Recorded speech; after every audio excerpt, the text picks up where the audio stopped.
Okay, in last lecture we had discussed AC circuit for only capacitor. AC circuit for only capacitor. Okay, पहले तो तीनों के लिए थोड़ा बहुत रिवाइजन कंप्लीट कर दें. तीनों के लिए जो रिवीजन है थोड़ा बहुत कंप्लीट कर दें, क्योंकि आज हमको LCR सीरीज कॉम्बिनेशन के लिए कंप्लीट करना है. LCR सीरीज कॉम्बिनेशन के लिए इसको कंप्लीट करना है. तो सबसे पहले ऐसा था कि एसी सर्किट के अंदर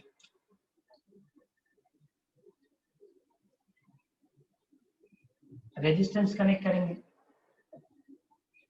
ये पोटेंशियल होगा. Always potential V equal to VM sine omega t. Okay, और बाद में हमने पोटेंशियल कंप्लीट किया कि V इक्वल टू IR, और ये दोनों कंप्लीट मतलब इक्वल होंगे क्योंकि according to Kirchhoff second law.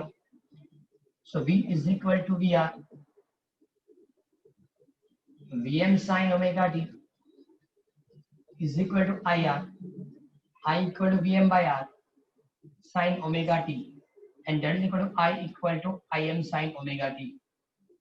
Okay, इसका मतलब ये पोटेंशियल की फार्मूला, ये करंट की फार्मूला. ओके, बाद में हमने इसके लिए ग्राफ बनाया था. ये पोटेंशियल के लिए ग्राफ ऑलवेज इसी तरह से बनता है. ओरिजिन से स्टार्ट होगा और बाद में बताया कि दोनों की कंपैरिजन से पता चलता कि दोनों की फेज इक्वल है, और दोनों की फेज इक्वल है तो इलेक्ट्रिक करंट इसी तरह से मिलेगा.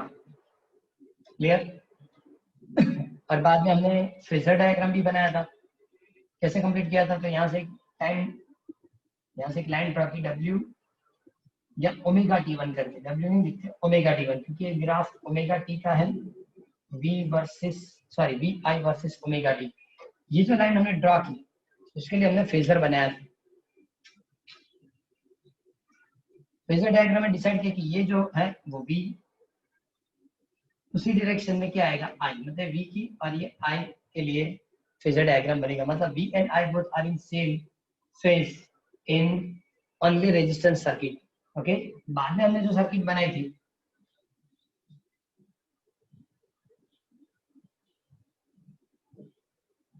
वो ओनली इंडक्टर वाली सर्किट थी. यहाँ भी potential V is equal to VM sine omega t, यही पोटेंशियल वहां रहेगा. लेकिन ये दोनों की इक्वालिटी करेंगे. So V is equal to VL, V equal to VM sine omega t, VL equal to L di upon dt, L di upon dt. Okay, so now di is equal to VM by L sin omega t dt. बाद में integrate किया, दोनों side integrate करेंगे तो इधर लिखेंगे I, integration VM upon L बाहर निकल जाएगा sin omega t dt. Okay, VM by L इसके लिए क्या लिखा था? Minus cos omega T upon omega.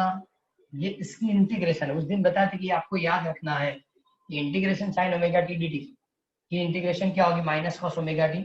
Okay, तो ये क्या काम होगा कि VM अपन ओमेगा L बाहर रख दो, और माइनस कॉस ओमेगा टी की जगह हमने लिखा था sine omega t minus pi by 2. Clear? और इस फॉर्मूला को लिखा था I equal to IM sine omega t minus pi by 2. तो ये दोनों की कंपैरिजन से मतलब इससे आपको पता चलेगा कि IM equal to VM upon omega L हुआ. तो मतलब ओमेगा L जो है जिसको XL is equal to omega L बताया जाएगा, मतलब ये इंडक्टिव रिएक्टेंस है, इंडक्टर का रेजिस्टेंस है, ऐसा बताया जाएगा. दूसरा, ये दोनों को जब आप कंपेयर करेंगे I और V तो पता चलेगा कि जो इलेक्ट्रिक करंट है वो पाई बाई 2 रेडियन पीछे रहेगा, पाई बाई 2 रेडियन पीछे. तो ग्राफ कैसे बनेगी?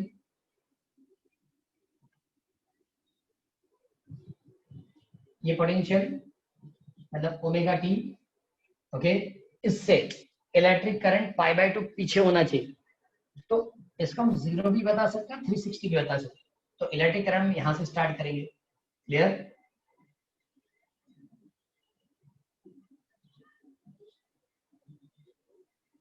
तो ये पोटेंशियल की ग्राफ, ये इलेक्ट्रिक करंट की ग्राफ, और ये दोनों की जो मैक्सिमम वैल्यू है ना उसके बीच में जो डिफरेंस होगा उसको हम फेज डिफरेंस बता सकते हैं। क्लियर? Phase difference. और दूसरी बात, ये 0 है तो ये मैक्सिमम, तो भी डिफरेंस क्या हो जाएगा π/2। इस तरह की ग्राफ कंप्लीट की थी और बाद में इसकी भी फेजर डायग्राम बनाई थी, इसके लिए भी फेजर बनाया था। तो हमने किसी जगह से लाइन ड्रॉ किया, इसको ओमेगा t1 करके बताया, ओमेगा t1। ओके चलो यहाँ नीचे बना रहा हूँ ग्राफ ओमेगा t1। तो ये पोटेंशियल मतलब V, और ये होगा इलेक्ट्रिक करंट मतलब I। ये दोनों 90 पे होंगे। ये कितना होगा 90, क्योंकि अभी बताया कि पोटेंशियल से करंट π/2 पीछे रहेगा। ओके, पोटेंशियल से करंट π/2 कहाँ रहेगा पीछे, और ये वाली जो एंगल है वही ओमेगा t1। ये फेजर डायग्राम था। तो यहाँ क्या था, दोनों साथ में पूछे, यहाँ पोटेंशियल करंट से π/2 आगे होगा या करंट पोटेंशियल से π/2 पीछे रहेगा, इस तरह से एक्सप्रेशन दे सकते हैं। Similar for capacitor, similar for capacitor. चलो ये निकाल देता हूं मैं।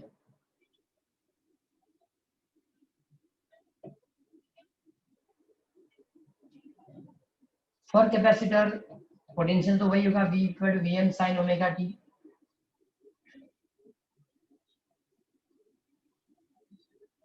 ओके, यहाँ पोटेंशियल को V से लिखेंगे। ओके, V = Vc मतलब Vm sin omega t = Vc। तो कैपेसिटेंस C = Q/V, तो क्या लिखेंगे Q/C। ओके, तो इसके लिए लिखना हो तो Q = Vm × C sin omega t, but I = dQ/dt। So VMC constant, cos t इसके लिए डेरिवेट करेंगे तो साइन के लिए क्या होगा cos ओमेगा t, और ओमेगा t की डेरिवेटिव ओमेगा। ओके, सो Vm omega C cos omega t, लेकिन इसको कुछ इस तरह से लिखते हैं Vm 1/ओमेगा C और cos की जगह sin omega t plus π/2। Second quadrant, second में साइन पॉजिटिव, सेकेंड क्वाड्रेंट में आप π/2 प्लस थीटा लिखें तो cos हो जाए तो cos π ओमेगा t, मतलब ये कन्वर्जन गलत नहीं है। 1/ओमेगा c, सॉरी Vm अपॉन 1/ओमेगा c जो ऊपर आ सकता है। तो ये जो formula I = Im sin omega t plus π/2, तो ये जो है Im = Vm 1/ओमेगा c that is equal to Vm/xc। इसका मतलब है कैपेसिटर का रेजिस्टेंस है, ये कैपेसिटर का होगा रेजिस्टेंस होगा। ओके, उसके लिए भी ग्राफ प्लॉट करना है, तो यहाँ जगह है क्या कंप्लीट करता है। ग्राफ में एक चीज कॉमन है, ऑलवेज पोटेंशियल जो रहेगा, पोटेंशियल यहाँ से स्टार्ट होगा, ये होगा ओमेगा टी, और ये क्या होगा पोटेंशियल V। अब चेक क्या करना है कि इस कैलकुलेशन के अंदर इलेक्ट्रिक करंट पोटेंशियल से π/2 रेडियन आगे है। अब π/2 रेडियन आगे, इसका मतलब क्या हुआ ये 0 से स्टार्ट होता है तो इलेक्ट्रिक करंट 90 से स्टार्ट करना पड़ेगा। तो ये इलेक्ट्रिक करंट की ग्राफ होगी, ये इलेक्ट्रिक करंट के लिए ग्राफ होगा। ठीक, बाद में यहाँ भी डॉटेड लाइन कंप्लीट करेंगे, इसको ओमेगा t1 लिखेंगे, इसको क्या बताएंगे ओमेगा t1। चलो ये ग्राफ इसके ऊपर ही बना देते हैं। यहाँ पोटेंशियल V, और ये जो यहाँ से यहाँ तक जाता है ये पोटेंशियल से आगे है, पोटेंशियल आगे मतलब सेकेंड क्वाड्रेंट में ड्रॉ करना पड़ेगा।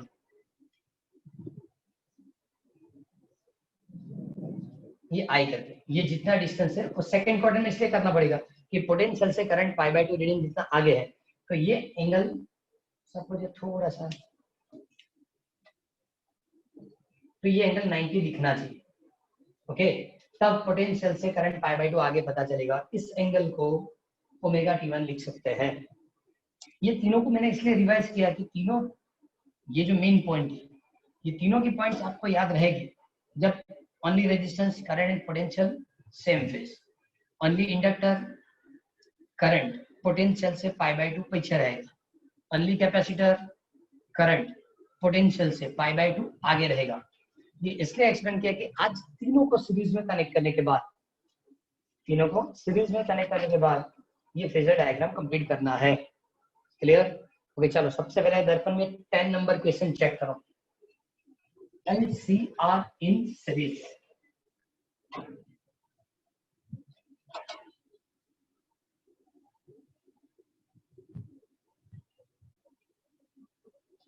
ये फेजर मैंने इसलिए एक्सप्लेन किया फिर से आपको, ये 3 क्वेश्चन 3 दिन में हमने कंप्लीट किए थे सेपरेटली एक एक करके, फिर से इसलिए एक्सप्लेन किया कि तीनों को आप मर्ज करके आप आगे वाली थ्योरी कंप्लीट करेंगे। Obtain the relation of voltage apply to a series LCR। अब सीरीज LCR हम यहाँ E लिखते हैं, हम V लिखेंगे तो भी चलेगा कि V को VM sin ओमेगा t लिखते हैं। ओके, LC और R, सबसे पहले उन्हें क्या ड्रॉ करके दिया भाई सीक्वेंस। ओके, L मतलब इंडक्टर,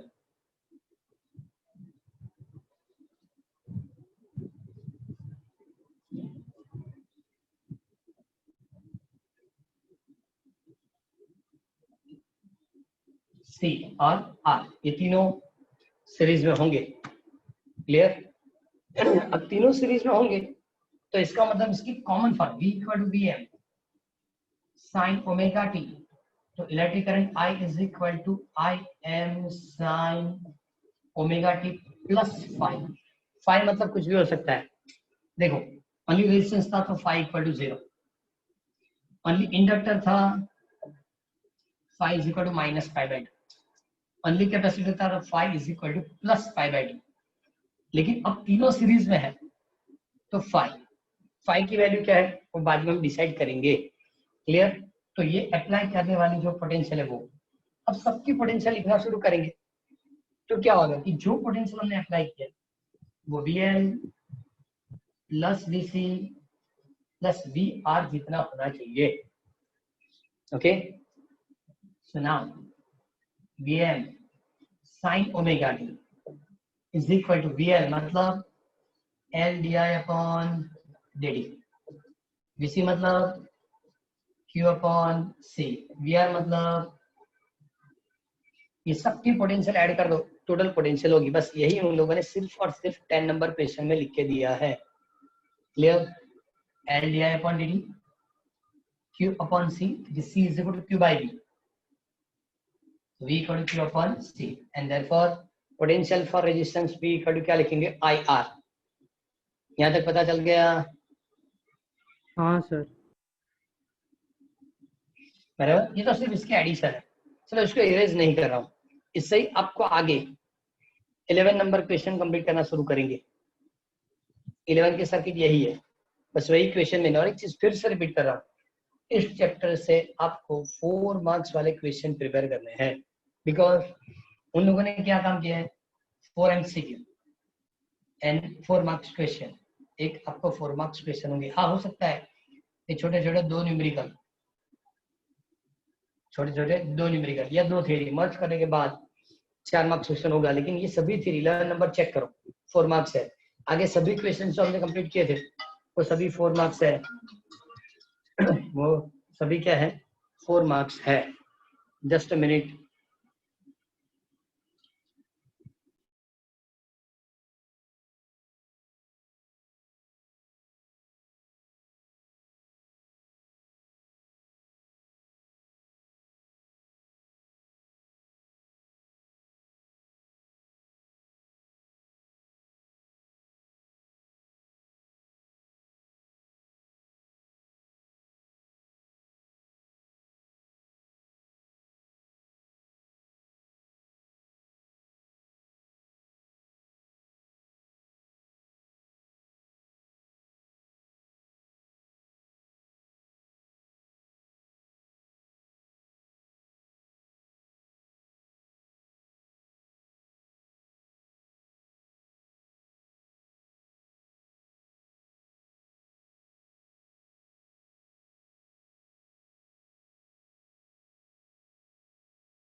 इस लास्ट लास्ट ट्यूसडे लेक्चर नहीं हुआ था फिजिक्स का? लास्ट ट्यूसडे ट्यूसडे हुआ था सर, थर्सडे नहीं। थर्सडे तो मैंने लिया था। हाँ वही। थर्सडे तो मैंने लिया था ना, वो तो लिंक रख के ले लिया था, लेकिन ट्यूसडे नहीं हुआ, खाली पड़ा था। ट्यूसडे पवन सर ने ट्यूसडे लिया था ना। इवनिंग में था पवन सर में, आफ्टरनून। आपने लिया था ना? हाँ तो 2 to 3। क्योंकि अभी अभी स्कूल से फोन था, वही पूछ रहे थे कि लास्ट वीक में लेक्चर नहीं हुए थे ट्यूसडे। ट्यूसडे तो सर ने लिया होगा, थर्सडे मैंने ले लिया था कि सर बीमार है अभी, इसलिए इस कल भी सपोज सर नहीं लेंगे तो मैं आपको कुछ रिवीजन वर्क या खुद मैं लेक्चर लूंगा या कुछ भी वर्क करेंगे। ओके, क्योंकि इस वीक मेरे ख्याल से अभी भी सर आपके लेक्चर नहीं ले पाएंगे, ट्यूसडे भी नहीं और थर्सडे भी नहीं। ट्यूसडे थर्सडे दोनों दिन नहीं होंगे। तो सपोज मेरे पास टाइम कनेक्ट होगा तो मैं आपको लिंक रख दूंगा, मैं लेक्चर लूंगा, या वरना कुछ रिवीजन वर्क या एमसीक्यू कुछ एक्स्ट्रा वो कंप्लीट करने के लिए देंगे। लेकिन इस वीक तो मैं नहीं लूंगा, मतलब इसी तरह कहीं ना कहीं मैनेज कर लेंगे, क्योंकि सर ने मैंने चेक किया कि आपको ट्यूसडे और थर्सडे जो एमसीक्यू दिए हैं वो जेडबल नीट ओरिएंटेड है, लेकिन गुड सेट ओरिएंटेड क्वेश्चन अभी भी आपको थोड़े कम पड़ रहे हैं। दर्पण से सपोज पढ़ेंगे तो चलेगा, ये चलेगा, लेकिन उस टाइप के क्वेश्चन अभी भी सर के पास सभी कैलकुलेशन पोर्शन वाला ही है, डायरेक्ट क्वेश्चन। मतलब अभी इसमें जो क्वेश्चन हमने कंप्लीट किए कि ओनली कैपेसिटर सर्किट के अंदर करंट, तो क्या लिखेंगे, तो वोल्टेज से पाई बाय 2 आगे रहेगा।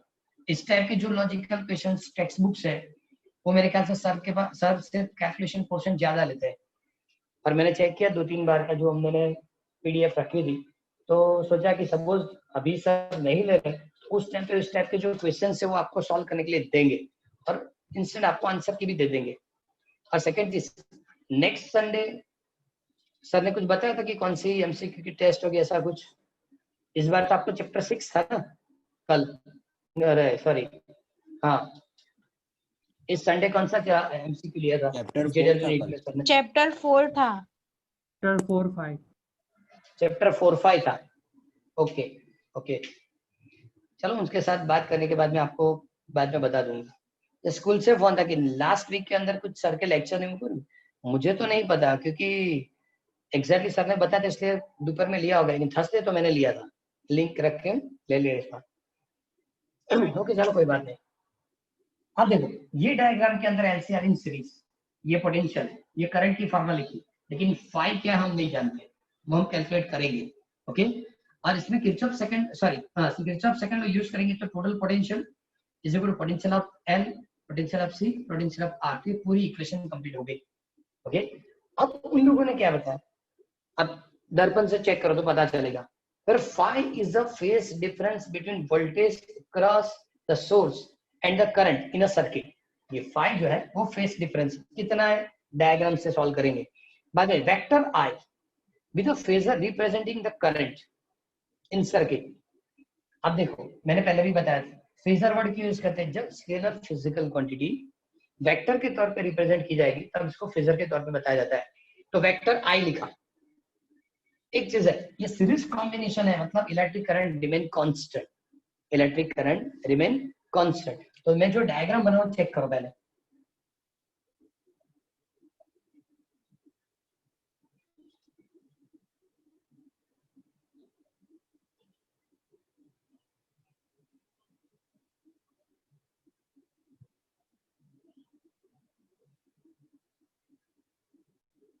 उन लोगों ने क्या बताया, ये जो डायग्राम है इसमें ये इलेक्ट्रिक करंट के फेजर है, ये फेजर किसकी है, करंट की। सपोज इस फेजर को आप करंट की फेजर बताएंगे तो इसका मतलब ये हुआ कि ये रेजिस्टेंस का वोल्टेज होगा, बिकॉज ओनली रेजिस्टेंस सर्किट के अंदर करंट और potential both are in same phase, phi equal to 0 था, फाई इक्वल टू 0।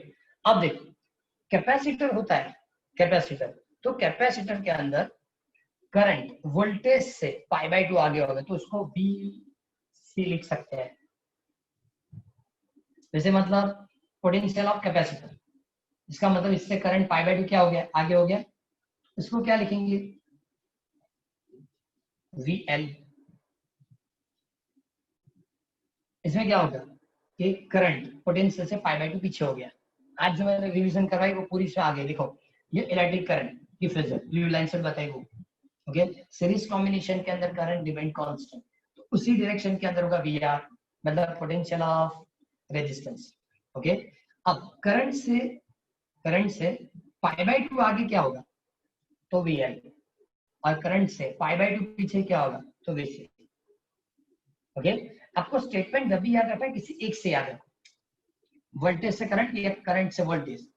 सपोज आपको इस तरह से रखना है कि एज फॉर एग्जांपल कि ओनली रेजिस्टेंस तो both are in same direction, okay, ना ओनली इंडक्टर, तो करंट वोल्टेज से पाई बाय 2 पीछे है, करंट वोल्टेज से पाई बाय 2 क्या होगा, पीछे रहेगा, तो करंट वोल्टेज से पाई बाय 2 पीछे हो गया। ओनली कैपेसिटर करंट वोल्टेज से पाई बाय 2 आगे हो गया। तो ये जो डायग्राम बना है वो फेज डायग्राम है। इसको क्या लिखा उसने, फेज। चेक करो, देखो इसमें लिख के दिया है कि V R is parallel to I, V C is pi by 2 behind I, and V L is pi by 2 of I, मतलब आई से इतना वो आगे रहेगा। पाई बाय 2 मतलब ये 90, ये भी 90, क्लियर। अब देखिए द एम्पलीट्यूड ऑफ फेजर, देखो जब फेजर डायग्राम बनाएंगे तो एम्पलीट्यूड का मतलब मैक्सिमम वैल्यू, वो तो 11th में भी पढ़ा था। ऑब्जेक्ट जब मोशन करती है तो मैक्सिमम डिस्प्लेसमेंट को हम एम्पलीट्यूड बताएंगे, ओके। तो यहाँ एम्पलीट्यूड मतलब maximum, so V R M मतलब रेजिस्टेंस के मैक्सिमम वोल्टेज, तो इसके लिए क्या लिखेंगे, I M into R, I M into R. कौन सी रूल, ये क्या लिखा, Ohm's law. VCM maximum voltage for capacitor, so IM into XC, VLM so IM into XL, मतलब resistance of capacitor, resistance of inductor, okay. और इस सबको हम ऐड करेंगे, जो मैंने अभी लिख के दिया वो लोगों ने फॉर्मूला में लिख के दिया है कि V is equal to VR plus ये VL LCR लिखा है, तो उसी फॉर्मूला से लिखेंगे, तीनों को ऐड कर सकते हैं, तीनों को ऐड करेंगे, और बाद में ये वाली फॉर्मूला भी उन लोगों ने लिख के दी है। अब मेन चीज क्या है कि सपोज इस डायग्राम के अंदर एक एजम्पशन लेता हूं कि मान लो कि VCM या VC is greater than VL, ये इससे ज्यादा है, तो एक काम कर सकते हैं, इतनी लेंथ यहां से सबट्रैक्ट कर दो, मतलब यहां तक, तो इसको लिखेंगे VC minus VL, VC minus VL, और इसको पैरेललोग्राम में कन्वर्ट कर दो, VC माइनस VL। पता चल रहा है क्या कंडीशन रखी मैंने, VC is greater than VL, तो इससे इसको माइनस करना है, तो ये VC माइनस VL होगा। VC माइनस VL होगा कि पूरी इस तरह की हम एक पैरेललोग्राम यहां से होना चाहिए रेजिस्टेंस से, यस, ओके। तो इस रिजल्टेंट वेक्टर को आप V लिख सकते हैं, इस रिजल्टेंट वेक्टर को क्या लिख सकते हैं आप, V, क्लियर। फिर से ये VL, सर ये VL, ये VC और ये VR हमने कंसीडर किया, VC is greater than VL, तो इतनी पोर्शन इससे माइनस कर दो, तो मिलेगा VC माइनस VL। पैरेललोग्राम बनाओ, मतलब पैरेललोग्राम क्या होता है, दोनों वेक्टर की एडिशन, तो ये दोनों की एडिशन को क्या बताएंगे, V। इसका मतलब V is equal to VR plus VC minus VL। इस तरह की पोटेंशियल इससे मिल सकती है, इस डायग्राम से इस तरह की पोटेंशियल हमको मिल सकती है। अब उन लोगों ने बताया ये जो है ओमेगा टी, ये क्या होगा, ओमेगा टी, इसको क्या लिखेंगे, फाई, ये क्या होगा, फाई। क्यों, हमने पहले ही बताया था I is equal to I M sine omega T plus phi. ये किसकी फेजर है, I की। ये किसकी फेजर मिली, V की। V और I के बीच का एंगल क्या होगा, तो फेस डिफरेंस फाई रहेगा, फेस डिफरेंस फाई रहेगा। अब सब इधर देखो कि ये 90 होगा, ये 90, तो ये भी 90 होगा। इस ट्रायंगल के अंदर सपोज मैंने पाइथागोरस यूज किया, इस ट्रायंगल के मैंने पाइथागोरस यूज किया, क्या लिख सकते हैं, ये और ये दोनों की स्क्वायर करेंगे तो ये मिलेगा, लिख रहा हूँ स्क्वायर मतलब इसका स्क्वायर इज इक्वल, ये कितना होगा, सो वी आर स्क्वायर, और ये कितना होगा, BC minus VL whole square. Okay, suppose मान के सबकी एम्पलीट्यूड है, तो Vm square is equal to VRn square BCm square minus VLn square. तो ये सबकी मैग्नीट्यूड तो हम जानते हैं, जो यहाँ लिख के रखी है, ऐड कर दो, Vm square is equal to In square into R square. यहाँ लिखना है तो सॉरी ये गलत लिखा मैंने, स्क्वायर यहाँ है, यहाँ लिखना है तो क्या लिखेंगे, IM into XC IN into XL whole square. अब चेक करो, सपोज यहाँ से ब्रैकेट से मैंने IM कॉमन निकाला, so Vm square IN square R square plus common क्या निकलेगा, IM स्क्वायर बाहर निकलेंगे तो स्क्वायर होगा, यहाँ क्या लिखेंगे, XC minus XL whole square, XC minus XL whole square. Okay, यहाँ से IM स्क्वायर पूरा कॉमन निकाल दो, so R square plus XC minus XL whole square is equal to VM square, and therefore IM square is equal to क्या लिखेंगे, VM square upon R square plus XC minus XL whole square. Suppose दोनों side square root करेंगे, दोनों side square, तो maximum current मिलेगा IM is equal to VM upon R plus XC minus XL whole square लिखेंगे, square root लिखेंगे, ये square रखना पड़ेगा, ये भी स्क्वायर रखना पड़ेगा, और रेस टू 1/2 बिकॉज हमने दोनों साइड स्क्वायर रूट किया। तो ये फॉर्मूला तो ओम्स लॉ की तरह होगी, यहाँ लिख रहा हूँ, चलो IM is equal to VM upon क्या लिख सकते हैं, IM is equal to VM upon R होगा, सर्किट का रेजिस्टेंस होगा, तो इसको उन लोगों ने Z लिख के दिया, Z मतलब तो लिख के दिया, देखो IM is equal to VM by Z is the amplitude of circuit, amplitude of circuit, Z is called impedance, AC circuit के अंदर टोटल रेजिस्टेंस को इम्पीडेंस बताया जाएगा। Okay, and therefore Z is equal to in square root R square plus XC minus XL whole square. इसको circuit की resistance बताई जाती है, ये सर्किट की टोटल रेजिस्टेंस है। ओके, तो यहां तक आपको पता चला, ये एक बार फिर से एक्सप्लेन कर देंगे, लेकिन पहले आप ओके अभी एक पोर्शन बाकी है, कौन सा, ये फाई कैसे कैलकुलेट करेंगे वो बाकी है। मैंने सिर्फ इससे क्या मेजर करके बताया कि इस सर्किट से कितना करंट पास होगा, तो इतना, सिर्फ दो चीज आपको फाइंड करनी थी, IM क्या होगा और फाई क्या होगा। तो IM की वैल्यू हमने कैलकुलेट कर दी, फाई की वैल्यू बाकी है। एक बार टेक्स्ट बुक से सॉरी दर्पण से आप Z तक की इंफॉर्मेशन पढ़ लो, बाद में इसको मैं एक बार फिर से रिपीट करूंगा, और बाद में 10 फाई या फेस डिफरेंस वाली फार्मूला कंप्लीट करेंगे। क्लियर? 11 नंबर क्वेश्चन के अंदर Z तक की इंफॉर्मेशन एक बार पढ़ लो।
और से मतलब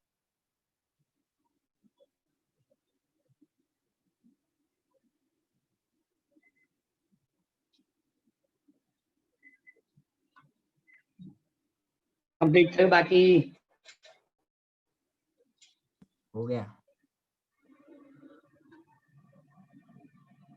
ओके चलो फरी एक बार एक्सप्लेन कर दो जरा तुम्हें क्लियर हो जाए. ओके देखो इस सर्किट के अंदर एलसीआर तीनों सीरीज में है. इसका मतलब V equal V N sine omega t ये कभी चेंज नहीं होगा. ओके एसी सर्किट में जो अप्लाई करने वाली पोटेंशियल कभी चेंज नहीं होगी. Now I equal I M sine omega T plus 5 I equal to I M sine omega T plus 5. Okay लेकिन potential V equal to V L plus V C plus V R तीनों की potential add करेंगे तो series combination की potential मिलेगी. Okay उन्हें assumption की कि I equal to I M sine omega T plus 5 इतनी करंट वहां पास होगी. ओके तो मैंने कंपैरिजन में लिख दिया ये Vn sin omega T Vn मतलब L di upon dt basic Q by C Vr मतलब IR.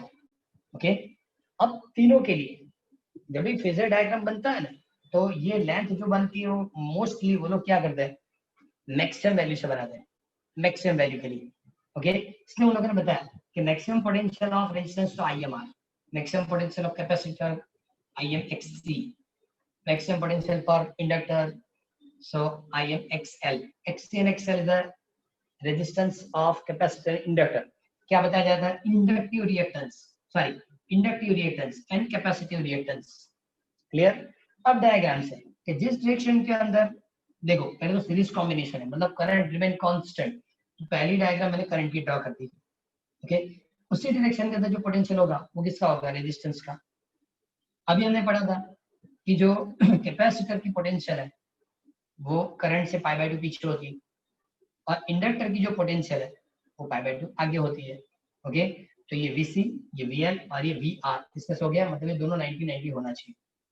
अब एक एजम्पशन लिया हमने कि VC ग्रेटर देन VL मतलब ये ज्यादा है इससे तो ये इससे माइनस कर दिया तो इसको VC माइनस VL लिखेंगे और VC माइनस VL लिखेंगे. ओके तो इस टाइप की पूरी पैरेललोग्राम बनेगी और पैरेललोग्राम से जब दो वेक्टर ऐड करेंगे तो उसको रिजल्टेंट वेक्टर V बताया जाएगा. So now V is equal to VR plus VC minus VL. Okay अब ये ट्रायंगल राइट एंगल ट्रायंगल होगा इसलिए पाइथागोरस यूज किया कि V square is equal to VR square plus VC minus VL whole square.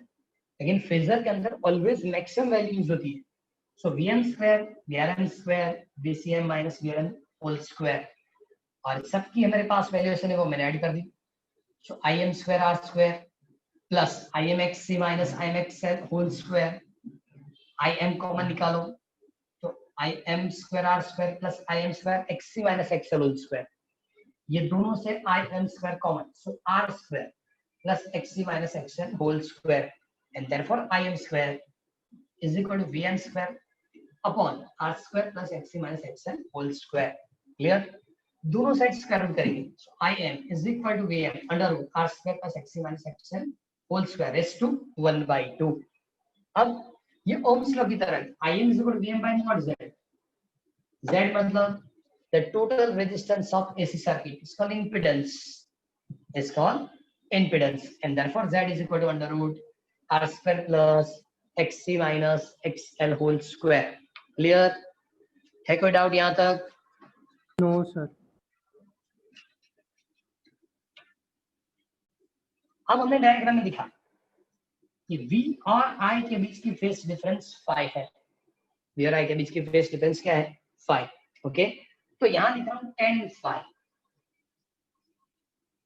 Is equal to ये angle phi tan phi ये 90 degree. Okay so opposite upon opposite कौन सा होगा sorry इसके सामने अपोजिट मतलब ये VR यहाँ लिख रहा हूँ कंफ्यूज नहीं होना है. ये VR है इसके सामने अपोजिट होगा तो VC माइनस VL होगा.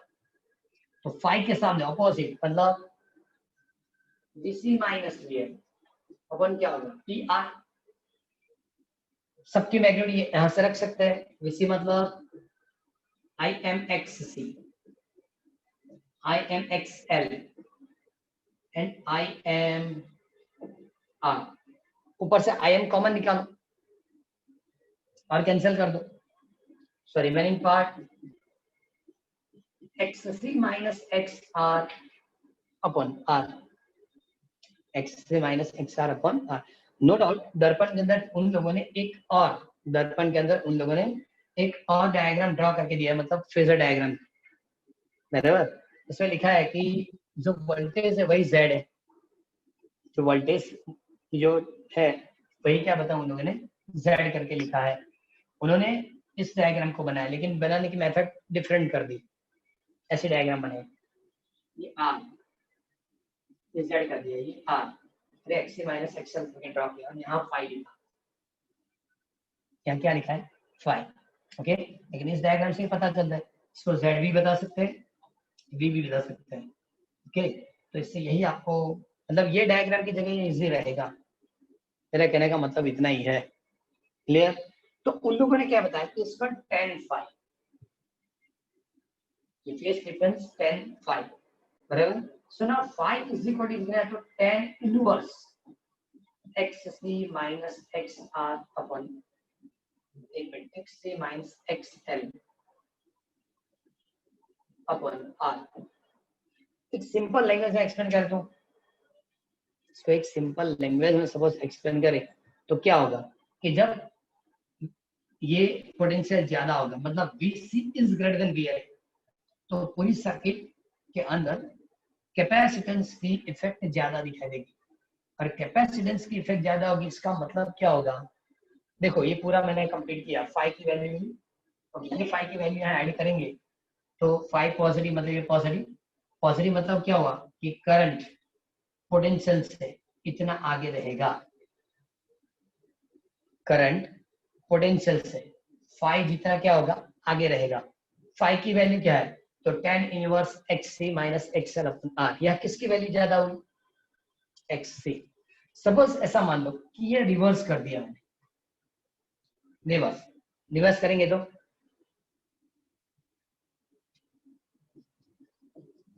VL is greater than VC, कुछ फर्क नहीं पड़ने वाला, समझो मेरी बात, कुछ फर्क नहीं पड़ेगा, क्यों, सपोज ये माइनस में जाएगा तो इंपीडेंस में स्क्वायर है,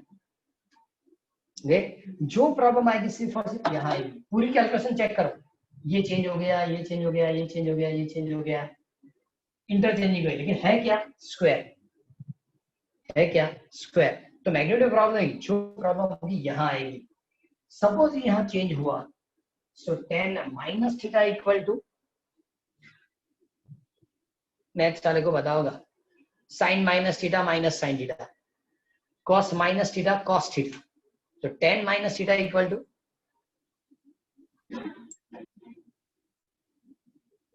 minus ten theta. Minus 10 theta.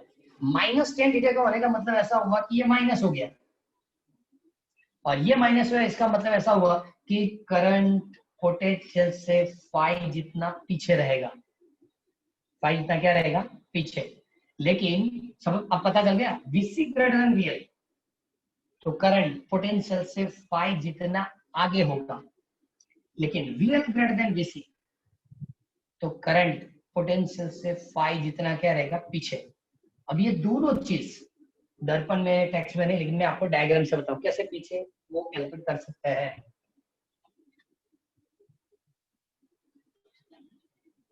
Sir बोलो, VC is equal to VL થઈ જાય તો VC इक्वल टू VL होगा तो ये सर्किट डिफरेंट है, इस चैप्टर के अंदर है, लेकिन होल्ड करो, 2 दिन तक होल्ड करो, इसको सीरीज रेजोनेंस बताया जाता है।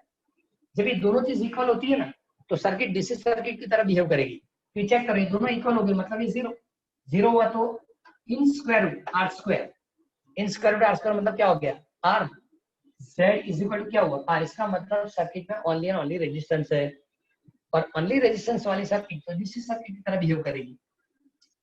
हाँ, इसको सीरीज रेजोनेंस बताया जाता है, डिफरेंट चीज है, 2-3 दिन लगेंगे ये टॉपिक आने के लिए, लेकिन अभी मैं वो बता रहा हूँ कि सपोज आपने अभी बताया कि VC is greater than VL, VC is greater than VL, okay. Potential always यहाँ से ड्रॉ करेंगे, पोटेंशियल ऑलवेज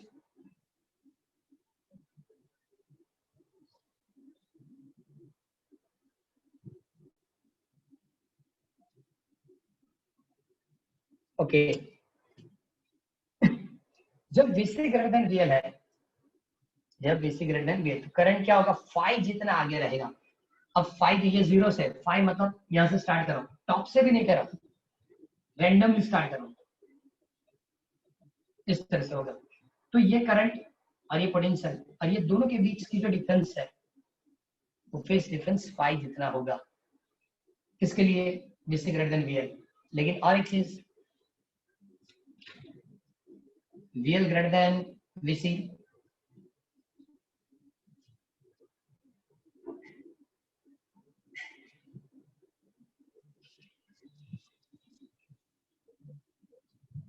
पोटेंशियल ऑलवेज वहां से ही ड्रॉ करना है। लेकिन इस कंडीशन के अंदर इलेक्ट्रिक करंट पोटेंशियल से फाई जितना पीछे, पोटेंशियल यहाँ से स्टार्ट होता है तो करंट यहाँ से स्टार्ट कर सकते हैं।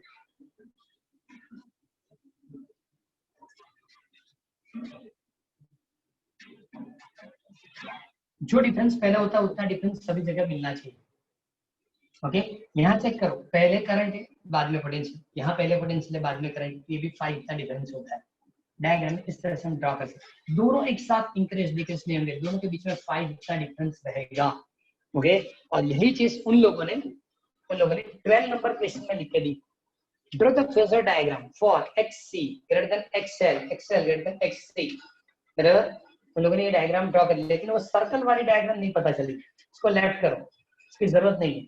ये डायग्राम आप याद रखो, ये चलेगा क्योंकि हमको फेजर से बताना मतलब इससे कंप्लीट करके देना है, इससे कंप्लीट करके देना है। एज फॉर एग्जांपल कहीं भी आप इसके लिए डॉटेड लाइन करके ड्रॉ करेंगे तो भी आपको मिलेगा। सपोज यहाँ से मैंने डॉटेड लाइन ड्रॉ कर दी और यहाँ इसकी फेजर ड्रॉ करें, ओके तो क्या होगा, ये होगा, ये हमने डायग्राम बनाया तो पहले क्या होगी, इस डायरेक्शन के अंदर फेजर डायग्राम के हिसाब से बताएंगे तो ये पोटेंशियल होगा,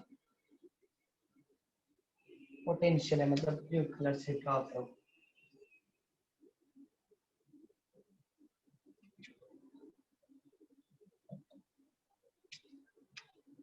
और पोटेंशियल यहाँ मिलेगा इतना डिस्टेंस। ओके उन लोगों ने इसको क्या लिखेंगे, तो V equal to Vm sine omega t, और इसको क्या लिखेंगे, I is equal to Im sine omega t plus five क्यों, कि यहाँ VC ग्रेटर देन VL है, इसका मतलब कि जो डिफरेंस आएगा दोनों के बीच में 5 जितना रहेगा, 90 नहीं 5, ये एग्जैक्ट 90 देखने में दिखता है लेकिन 5 जितना डिफरेंस होगा। ओके ऐसे हम फेजर बता सकते हैं, लेकिन उस फेजर से भी अच्छा ही है। और एक चीज 11 number question only and only जिसके लिए पढ़ना है कि भाई XC ग्रेटर देन XL, चलो पहले आंसर पढ़ो। If XC greater than XL, phi is positive and the circuit becomes capacitive, okay, and then current in a circuit is lead, the source voltage lead मतलब आगे रहेगा।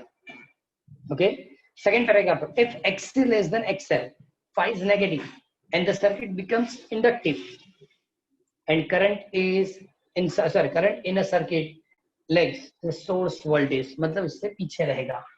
Okay तो इससे ज्यादा इसमें कुछ बताने की जरूरत नहीं। सपोज आप इस टाइप की डायग्राम यहाँ भी बनना चाहते हैं, यहाँ भी तो कहीं से भी ये डायग्राम बनाओ, पोटेंशियल V रहेगा और ये जो बताया I, ओके वो नीचे की ओर जाएगा, मतलब इस डायरेक्शन में आएगा। 90 जरूरी नहीं है, 90 वो जरूरी नहीं है, जो बताया उससे पीछे लेना है I, ओके और ये भी डेल्टा जितना होना चाहिए। किसके लिए, तो VL is greater than VC। मतलब मेन जो आपको प्रिपेयर करना है वो एक ही क्वेश्चन है आज, और वो है नंबर 11। कौन सा 11 नंबर, लेकिन आप 10, 11 और 12 कंप्लीट करेंगे। और 12 के अंदर भी एक चीज बता रहा हूँ, सिर्फ और सिर्फ पहले 2 स्टेटमेंट जो है, पहले 2 स्टेटमेंट बस वही कंप्लीट करेंगे तो चलेगा, और ऐसे डायग्राम बना देना। पूरा क्वेश्चन पढ़ने की इसमें जरूरत नहीं है। ठीक उन लोगों के लिए इसके ड्रॉबैक क्या होगी, तो इसमें होता है कि इनिशियल मतलब ये करंट और पोटेंशियल तो हम 0 से स्टार्ट करेंगे, लेकिन करंट कहाँ से स्टार्ट होता है वो फेजर डायग्राम से नहीं मिलता। बस ये डिसएडवांटेज है इस मेथड का। इस मेथड का डिसएडवांटेज क्या है कि कहाँ से स्टार्ट होता है इलेक्ट्रिक करंट, वो आप नहीं बता सकते, इससे ज्यादा नहीं। आज भी आपको मेजर काम करना है ओनली सिंगल क्वेश्चन 11 नंबर पे, बराबर, कौन सा 11 नंबर, लेकिन पढ़ना क्या है 10, 11 और 12। 10 भी लिखेंगे, 11 भी लिखेंगे, लेकिन 12 के अंदर 2 स्टेटमेंट लिखने के बाद ऐसे 2 डायग्राम बनाएंगे। क्लियर? Yes sir. आज फिर इतना ही काम करेंगे। ओके, आपने इस फ्राइडे कौन सी टेस्ट लिखी? Chapter 6 theory. Okay, chapter 6 theory. Next में चैप्टर 6 न्यूमेरिकल आएंगे, फिर बाद में फिर से एमसीक्यू का टेस्ट लेंगे बीच में। चैप्टर 6 थियरी आज तक थियरी हो गई, तो अब चैप्टर 6 न्यूमेरिकल की टेस्ट लेंगे, और उसके बाद फिर से जो बाकी इसके एमसीक्यू के टेस्ट लेंगे। एमसीक्यू में मैं जो एमसीक्यू टेस्ट ले रहा हूँ वो ओनली बोर्ड एग्जाम और गुड सेट के साथ जो मैच है तो वही ले रहा हूँ। ओके, कल क्या शेड्यूल होगा मैं रखूंगा, सपोज लेक्चर नहीं ले पाएंगे, क्या रिवीजन लेक्चर रखूंगा या आपको एमसीक्यू सेंड करूंगा, इसको एक बार सॉल्व करो, बाद में दोपहर के बाद उसके आंसर की भी आपको सेंड कर दोगे, किस तरह से कैलकुलेट हुआ, किस तरह से कैलकुलेट हुआ, ये कंप्लीट करें। और एक बार अब ये शेड्यूल थोड़ा चेंज करेंगे कि सपोज इस बार तो थर्सडे और ट्यूसडे में प्रॉब्लम आएगी, लेकिन उस बात नहीं होगी, लेकिन सैटरडे वाली जो पीरियड है आपको वीक में कहीं प्रॉब्लम रहता है तो सैटरडे मुझे बताना, सैटरडे आगे नहीं लेंगे, ये सॉल्व करेंगे जो भी डाउट है वो। कब? सैटरडे वाली पीरियड, हाँ वो वीक में सब रखना, तो सैटरडे उसकी सॉल्यूशन लेंगे, फिर आगे के जो भी हो तो भी पूछ लेना, क्योंकि बीच में टाइम सेट नहीं होता है, तो इसलिए अच्छा है कि सैटरडे कंप्लीट कर लेंगे। चलो आज इतना ही रखेंगे, आज 11 नंबर कंप्लीट करना है। Good day sir. Good day.